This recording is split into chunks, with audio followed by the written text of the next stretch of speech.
بسم اللہ الرحمن الرحیم۔ مراسم ماتم۔ جب کوئی شخص مر جاتا تو اس کے عزیز و اقارب اپنا منہ کسوٹتے اور بال نوچتے اور ہائے وائے کرتے تھے۔ عورتیں بال کھلے سر پر خاک ڈالے جنازہ کے پیچھے پیچھے چلتی تھی۔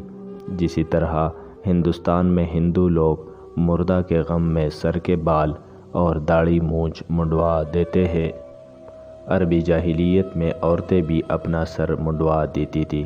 رونے پیٹنے اور ماتم کرنے کے لیے اجرت پر عورتیں بلوائی جاتی تھی۔ وہ خوب زور و شور سے نوحہ کرتی تھی۔ دفن سے فارغ ہو کر دسترخوان بچھایا جاتا اور ان نوحہ کرنے والیوں کو کھانا کھلایا جاتا۔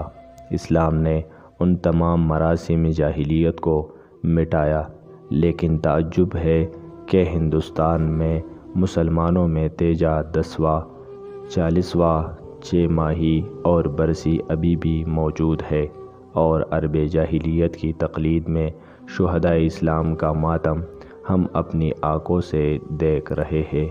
انا للہ و انا الیہ راجعون۔